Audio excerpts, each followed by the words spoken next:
Hello students, welcome back to my channel once again. Let us continue the previous topic, that is pollination. Under pollination already we have completed the hydrophily topic. After completion of hydrophily, we will move towards another type of pollination, that is zoophily. So defining zoophily, as the name itself indicates, zoo means animal. So if the pollination commences by animals, so there are wide range of animals are there. See, some animals like insects, birds, okay, all the birds, insects comes under animals only. So if the pollination taking place through such animals, such type of pollination is known as what? That is zoophily. Now we should consider some of the examples which are coming under zoophily particularly. So majority of the zoophily examples we come across here: bees, butterflies, flies, beetles, wasps, ants, moths, bats. So these are the examples for insects only. So pollinating agents here are not only insects, even some birds are also there. So pollination commences through such insects as well as some birds. That is, let's take for example under birds, sunbirds, hummingbirds. Okay, these are the two examples. Comes under zoophily. So how the pollination taking place through birds, especially hummingbird and sunbird. You might have seen a hummingbird as well as sunbird with their long proboscis. They have long proboscis. In other words, it is also called as beak. So with their beak, they dip their beak or proboscis into the corolla tube and suck the nectar. While sucking the nectar, some pollen grains are adhering, and then they transfer from one flower to another flower, and the pollination is commences when they come in contact with the stigma. This is how through their proboscis, by chance the pollination is occurring here. So this is about the pollination by birds, sunbird as well as hummingbirds. So apart from that, other examples, as I told you, among all the animals, particularly insects. So in the insects, especially the bees. So bees are the dominant pollinators. There are many types of animals are there. Even insects are also many, but particularly bees bring about pollination effectively, and they are said to be dominant biotic agents. Apart from that, some other animals are also bringing about pollination. Okay, they are the pollinators. Take for example primates. You know primates, the animals which are having brain, well developed brain, they are known as primates. So under primates the example that is lemur. So lemur is a primate which is also responsible for bringing about the pollination. Apart from that, arboreal, the animals which are tree dwellers, they are called as what?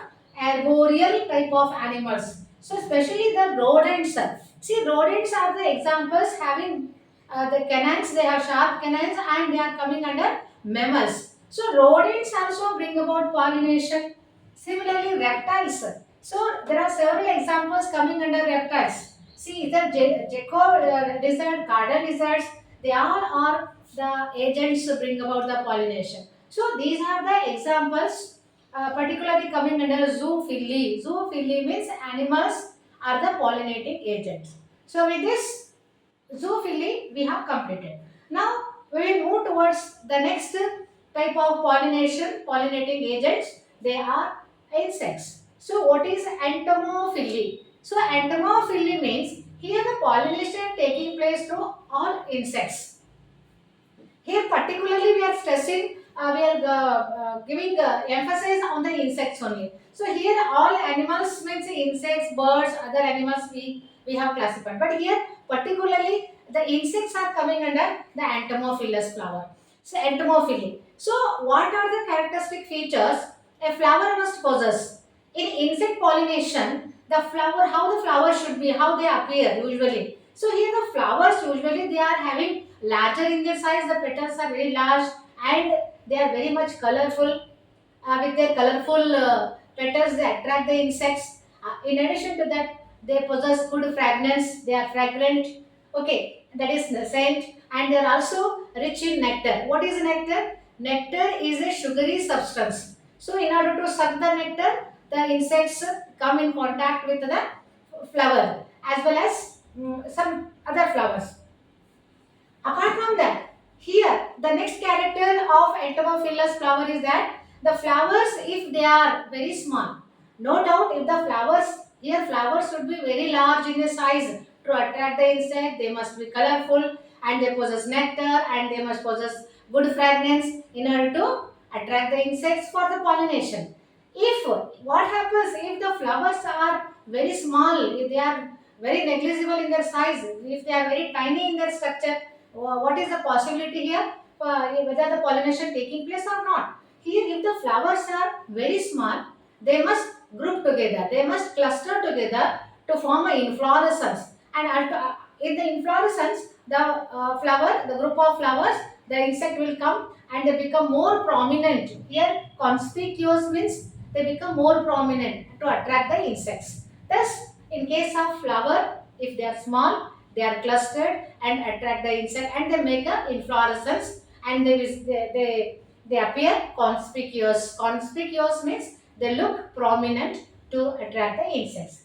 Next character is, especially in some examples, in some flowers, the flowers pollination by flies. See, the house flies and other flies usually, the flies, beetles, they possess unpleasant smell.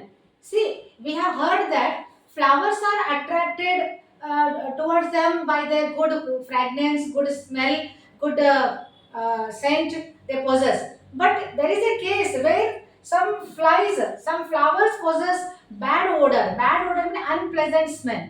The foul smell they possess to attract the insects, especially the flies and beetles.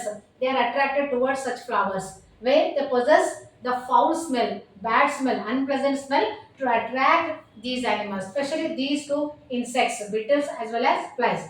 They attract towards the animal for the pollination. Last and final, in order to carry the animal pollination continuously or in order to sustain the animal wages, the flowers must possess some rewards. See, some gift they have to provide. Unless and until they provide some gift or rewards, they cannot attract the animals towards them. Especially what are the rewards they possess? The rewards provided by the plants are flowering plants are they produce nectar as well as pollination. So these are the two major pollen rewards. I mean they are the rewards to attract the insects. Okay, to bring about the pollination. So this is all about the characteristic features of or adaptations of entomophilous flowers. With this explanation, I stop here only, students. Students, if you have followed my explanation, please like my channel and share and subscribe my channel. Thank you.